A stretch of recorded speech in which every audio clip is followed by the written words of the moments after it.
Welcome to another video where I'm going to make some predictions for the UFC card this weekend. Conor McGregor versus Max Holloway 2. Overall, I'd say this is a pretty decent card. Looks to be some good fights, some good even matchups, and a couple of new faces. So I'm just going to go through a few of the fights that I think are going to be particular standout ones to watch on this card. So the first fight that caught my eye, an intriguing matchup at heavyweight. Gable Stevenson making his debut in the UFC. A Olympic gold medalist. Fucking impressive. He's versing Alicia Ellison, who got knocked out in the first round of his UFC debut last September.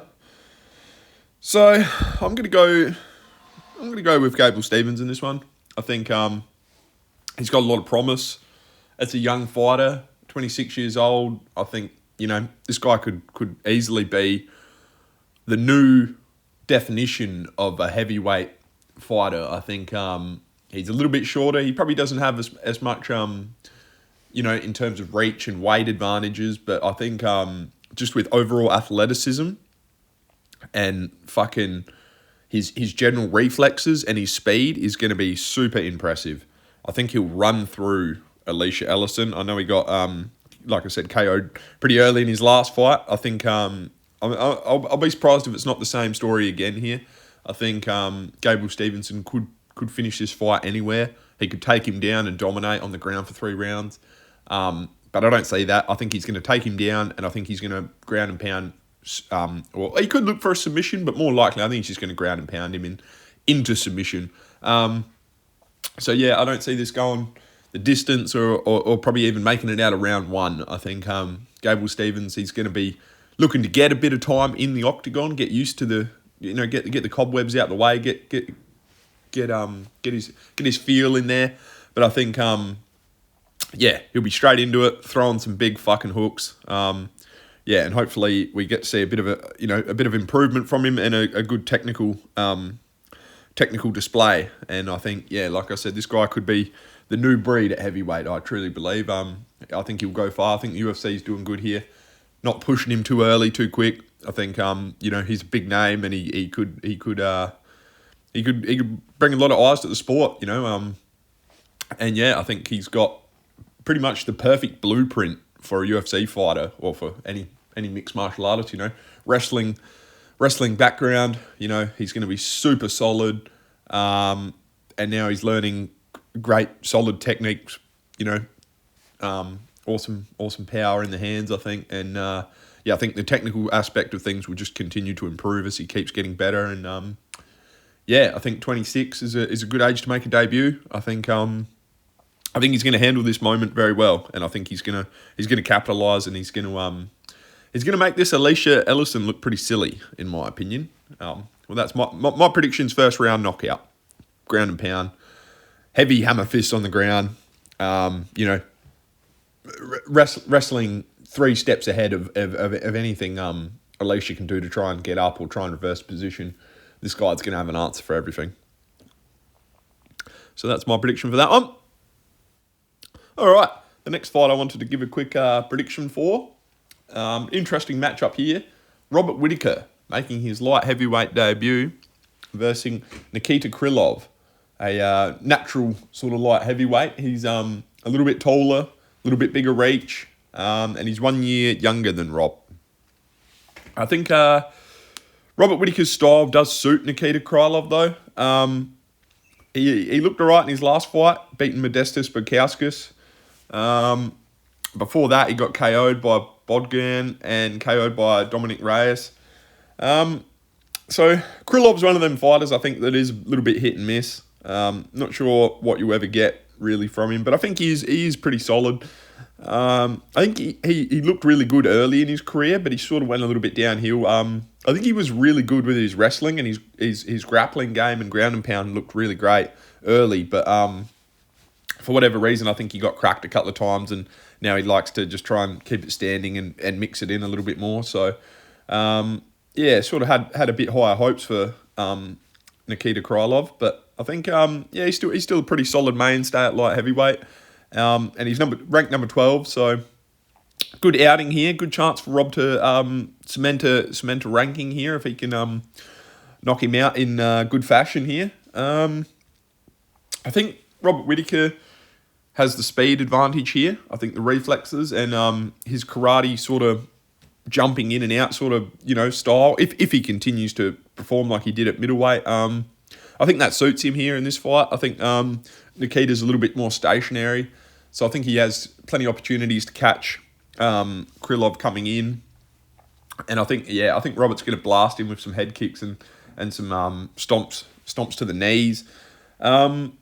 So I'm going to go with Robert Whittaker in this one, even though he's lost his last couple of fights. Obviously got his jaw cracked by fucking Chimaev and Rainier Derrida. He lost a 5-round decision in that fight.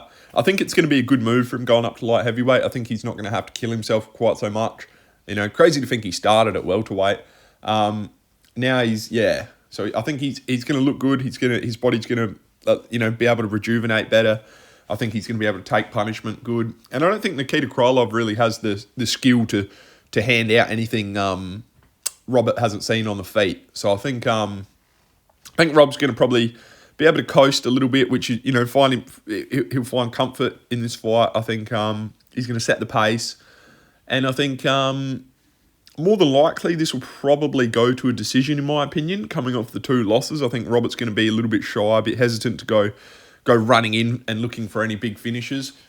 But that being said, he probably has more power at light heavyweight, so maybe he'll touch Krylov and he'll fall over. But I think more than likely, Rob Whittaker here by points, unanimous decision.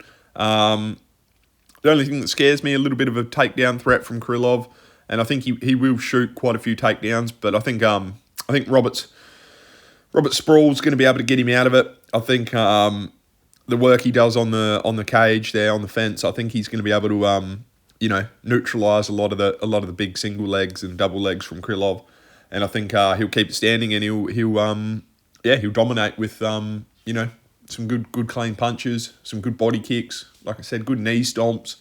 I think he'll slow him down and I think he'll win this one quite comfortably. Unanimous decision in my opinion for Robert Whittaker. Next fight. A compelling matchup in the bantamweight division. This is a tough one to pick. Corey Sandhagen versus Mario Batista. I like both guys. I do believe probably whoever wins this goes on to get a title shot down the line. Very, very interesting. These guys, it's hard to pick, like Sandhagen, I think he's very well-rounded. He's got a little bit of a reach advantage and a little bit of a height advantage. Bautista, I think, is probably the better striker. I think Corey's not that polished. He's got some good technical moves, but I think Mario, in terms of output, will land a little bit more. I do like Sandhagen in this fight, though, but I am a little bit nervous for him. I think Mario can hold his own on the ground. I would give Corey the edge, only a very minimal edge here with the grappling and the submission threats. Mario beat Vinicius Oliveira by sub in his last fight. So I'm thinking he's probably, he could go back to that sort of wrestling, but I think Corey will have an answer for that. I don't think he's gonna let Mario choke him out or go get any easy subs latched onto him. I think Sandhagen would probably be my pick for if there was going to be a submission here. I think I could see Sandhagen being the one to probably lock something up. I'm a bit stuck on this fight. I'm really not sure, but I am going to lean towards Sandhagen. I think overall just his experience. Coming off a loss to Merab Dvalishvili for the championship belt in a close fight. I think that's going to help him in this fight. I think it's going to, will him back towards another title shot.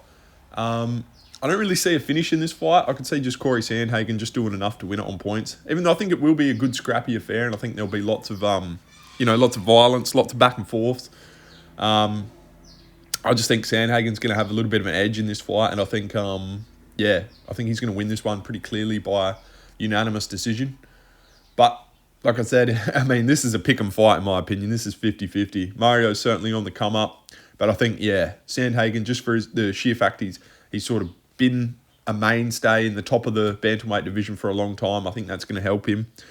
And I think he's just going to, exploit a few of the simple little errors that Mario's going to make in this fight.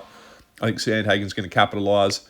And, I think it's going to be back and forth with the light striking, but there'll be a possibility of a few takedowns in there. And I think Sandhagen's just going to get the better of the grappling exchanges. Hopefully win this one comfortably by decision and get another crack at the belt. Right, here we go. Co-main event time. Great fight this. Paddy the Baddy Pimblett versus Benoit Saint Denis. A little bit of a hard one to pick again, eh? I'm not really a massive fan of either of these guys. I'm sort of a little bit more on BSD's side.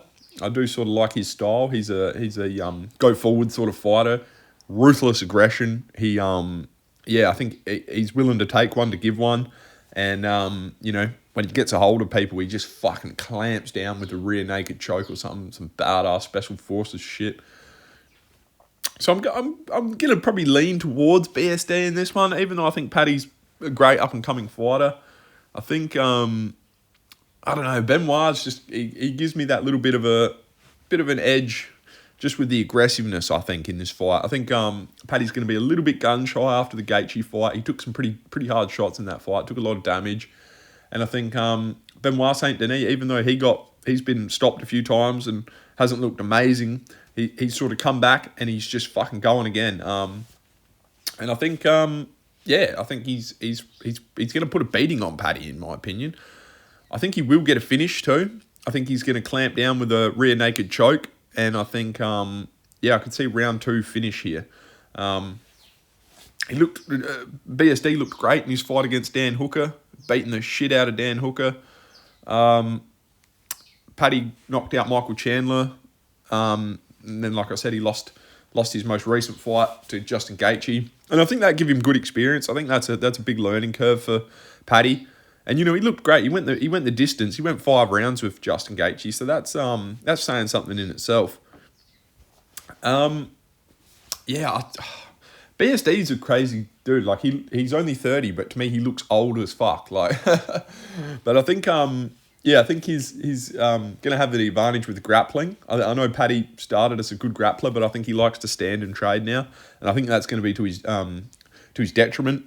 I think. Benoit Saint Denis gonna look to land clean punches and then go for a takedown. And I think Paddy's probably gonna get up a few times, but he's gonna have trouble. And I think at one point he'll give the back. BSD will jump on that shit, and I'm going for a round 2 rear naked choke for Benoit Saint Denis in that fight. But hell of a matchup. You talk about similarities in fighters, like 1 year age difference. Very similar heights. Benoit Saint Denis a little bit taller. Exactly the same reach. So, hell of a matchup. I think Paddy's sort of got that youthful exuberance in him, and I think he will start fast. And I think Benoit's going to land something clean, and that's going to slow him right down. And I think, like I said, the aggressiveness from Benoit, and just the fact that Paddy's coming off the 5-round war with Gaethje, I think, he's just going to be a little bit gun shy. And I think when he feels a couple of hard shots from BSD, I think that's going to sort of freeze him up a little bit. And then, BSD's going to be able to capitalise and, sink in a rear naked choke, in my opinion, in round 2. But very, very good fight, that. I'm interested to see how that goes. Right, here we go. The main event of the evening. Mystic Max versus Mystic Mac. Conor McGregor. Never been a massive fan of him. Always liked his entertainment that he brings to the UFC, something a bit different, but I truly didn't think he was that great a fighter. I mean, what he did to Jose Aldo, don't get me wrong, that was impressive, but I've just never been a massive fan. Like his striking, like his clean boxing techniques, but, Poirier got the better of him. Khabib fucking ragdolled him. So I don't know if I just haven't seen that much like of the really good stuff from Conor McGregor, but I just don't. I think he is a bit overhyped in my opinion. But you never know. He could do it again to Max Holloway here, Jose Aldo style. I don't think that's going to happen though. Max is too smart for that shit. I think yeah, this is gonna be a bit of a war. If I'm Max, I'm looking to go into the later rounds, test every little bit of McGregor out that I can, and put on a show. I think is my thoughts for Max here. Just put on a show, mate. Go out there, kick the leg, body shots, do what you do. Like I don't think he has to change a great deal here. I think this is probably a fight that suits Max Holloway. McGregor probably, he probably wants to fight more grappler style, but anyway, this is going to be a good fight. I think McGregor's sort of going to be a little bit of a weight bully here. And in the first fight, he went for a takedown on Max Holloway. I wouldn't be surprised if he tries the same again. I think that's going to be something that comes in later in the rounds 2 or 3. Max Holloway is sort of doing the better work, and then Conor McGregor looks to get a takedown and just get some control time and do some ground and pound. I don't think he's going to choke him out, but I think he's just going to try and get him down, reset, and that could worry Max a little bit with his last fight against Oliveira. He got ragdolled on the ground, so that could sort of bring back a bit of nightmares there for Holloway, in my opinion. So that would be a good strategy for McGregor. Will he do it? I have my doubts. I think, like I said, later in the fight, possibly he could look to do that, especially when he's the corner's telling him that Max is winning the fight quite comfortably. You got to mix something up. That might be an avenue to go down. Whether he can even get Max down, I have my doubts. Holloway at welterweight. I don't think he's ever fought at welterweight before, so I think this is certainly tailor-made for McGregor. He's calling the shots here, and I think he will weight bully Max quite a bit, but I think also it's going to be a little bit to McGregor's detriment. Early on he's going to be hitting hard, he's going to be thudding, but it's also going to slow him down. If he gets to rounds 3 or 4, I think McGregor's going to be really lethargic. I don't think the shots are going to have much pop behind him. The speed, like the general cardio of him moving around the octagon's going to slow everything right down, and I think that's where Max will come into his own a little bit. I think he's got a gas tank like you wouldn't believe. Even though it's his first time at welterweight, I think for some reason, something's telling me I think he'll handle it better. And I think, that could play a pretty big part in this fight if it gets into the later rounds. Max Holloway, I think, is just going to be popping him, and McGregor's going to be trying to land counter shots, and they're just going to be missing. I think Holloway's going to read it like a book. But both these guys are kind of counterpuncher sort of style fighters. I think McGregor is probably a little bit more better suited at 170, like his frame and stuff. I think like I said, if he does go for a takedown, he's going to be strong. I think he could put his weight on Max and control him on the ground quite easily.